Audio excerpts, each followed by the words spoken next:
Hello, I'm Judith Jaworski, and welcome to De-Stress Your Downsizing.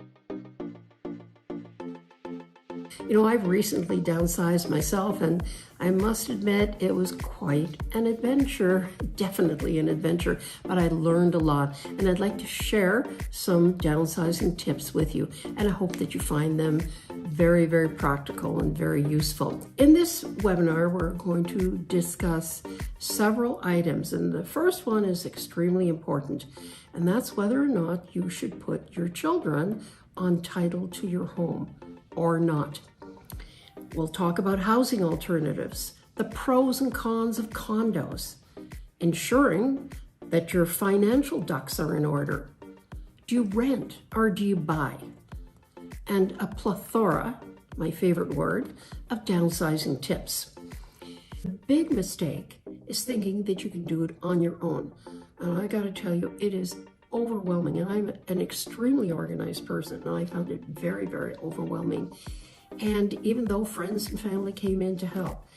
So one of the things that I suggest is that you take some of the money from the sale of your home, and obviously you're going to probably make a big profit on it, and invest in getting some help in.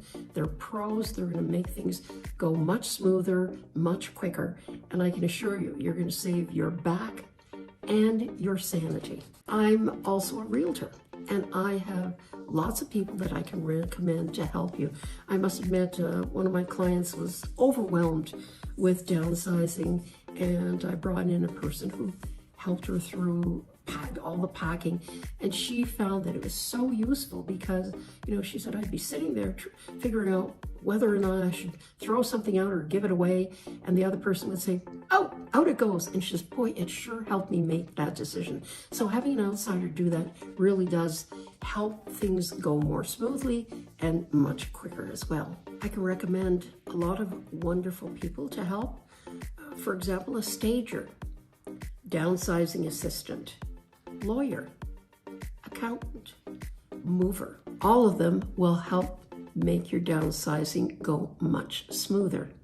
The most important tip, do your homework. Even if you're not thinking about downsizing now, you might want to think about it because you never know what's going to happen. You know, that was my situation. I had been kind of thinking of moving and got rid of 600 books a year ago. And that made me feel so good that I did that. And then suddenly my mother died. A month later, my brother died. And I had just sold my house. And I was overwhelmed by all of that. And yet I had these people come in, and they made all the difference in the world. It pays to start doing your homework now. So check out my website for more practical downsizing tips.